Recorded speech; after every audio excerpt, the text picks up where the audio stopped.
Okay, we're going to be checking the valve lash. Car's still encased in wax.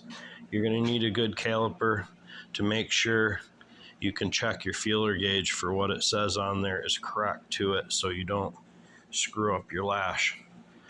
I require a 7/16 socket and a small ratchet here to be able to take all the nuts and bolts off.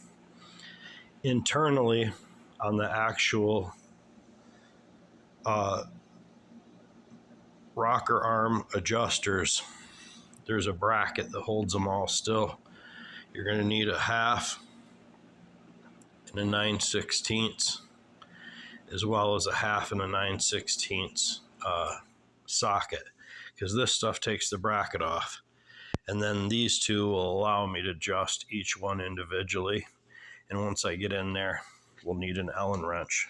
So you're basically going to hold each one, crack it a little bit loose, put your actual Allen wrench through the hole, and be able to adjust it down on the feeler gauge. And then hold this and crack the Allen wrench back tight on each one individually and make sure they're all reset and gone through, unless they're all correct. All right, let's get on the process. There's all the bolts. This is what I was talking about. So you take these 4 9/16 out. This unclamps. Then this is a 9/16 with an Allen down in there to adjust each individual roller rocker. Here's the gasket, the valve cover. Now let's check for metal. Clean, no metal.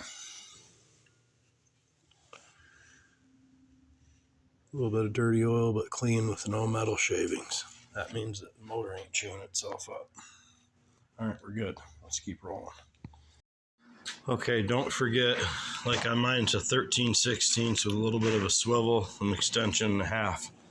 You gotta take all your plugs out because just to roll an engine like this over, because I'm gonna do mine by hand. I actually have a button here where I can hit this button and roll it, but I like to do it by hand so I know it's accurate. You're gonna need all your plugs out 100%, because like this is such high compression, it feels like it's locked up. It's impossible to roll it over even with a extension up to here on your ratchet. So you're gonna have to do that, and then get a socket for your crank with a bar and be able to roll it the way you need to. All right, so you see where we're at. I noticed right off the bat, see, what I like to do is I've mic'd this. It's about a 20 to a 21, about 20 and 20.5. And you'll notice we can put it in here real easily.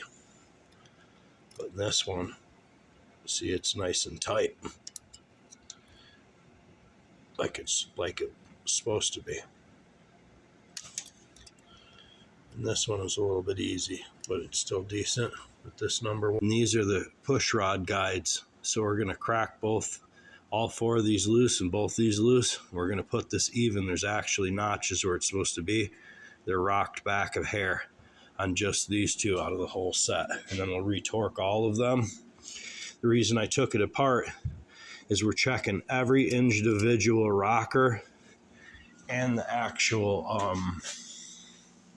push rod. Make sure the end ain't got weird wear or it ain't smashed or none of them are bent, as well as the rockers are in really good shape and the wheels are spinning freely and there ain't major wear in the bottom of them.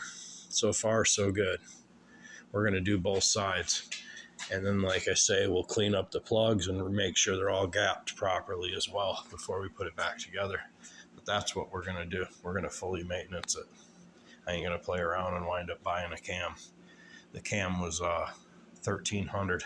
I actually had this cam way back in the 90s, cut and actually ground specifically for this motor. So it was a blank cam, and it's a custom lobe separation as well as a grind.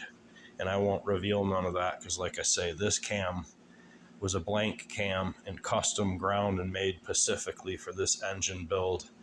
And then once I put it all together, we warmed it, retorqued everything, took the motor into a dyno and had it dynoed with and without nitrous.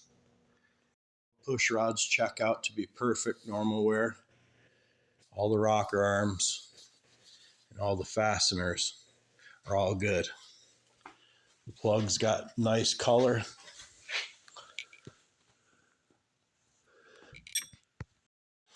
You can see a little bit of blackness right from about there towards the tip that's just over top the insulator. See it?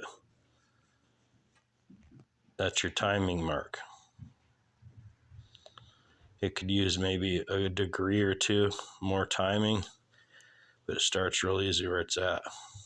What we've done is the push rod guides. This one was straight, this one had an angle to it.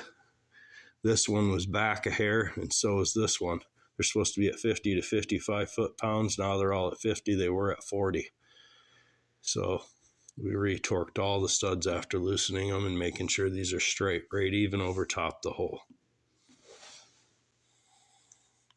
Next, we'll retorque the head bolts and the torque pattern to make sure this head's torqued down. I've retorqued the heads at 90 foot-pounds in sequence, in all the rocker arm studs at 50 pounds. The rods in this are 42 pounds and the mains are 120 foot-pounds. Set right at 90 foot-pounds. And I want to show you guys so you see.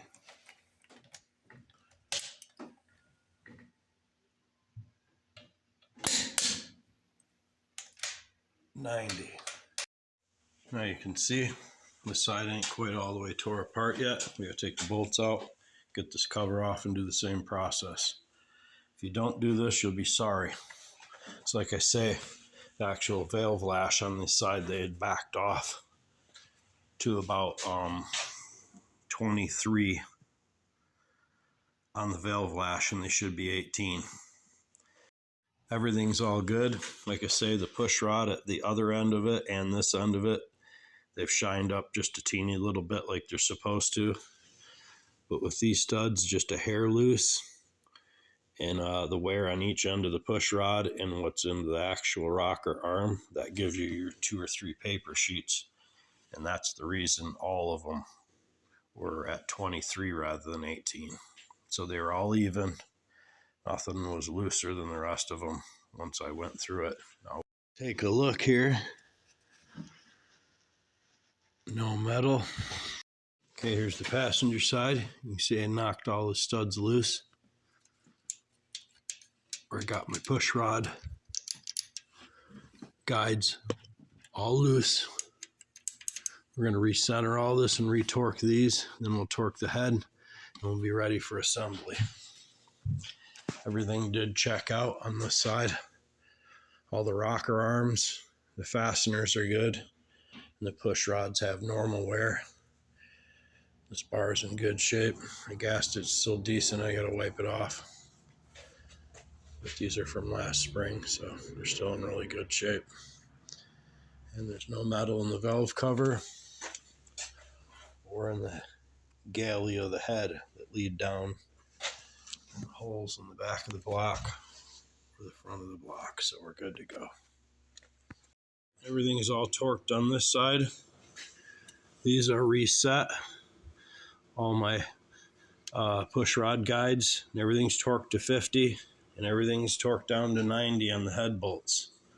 On the other side, there's 2 bolts in the center that went down about another pound or 2, and then these 2 went down 2 pounds, and these front 2 went down 2 pounds. So we're doing good.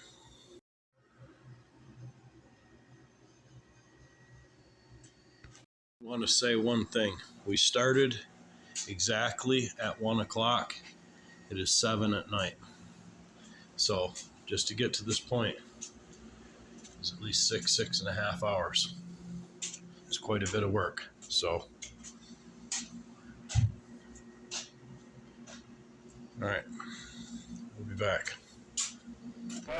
The next video will show me lashing the valves and assembly. We're out of time for this video. See you guys next time.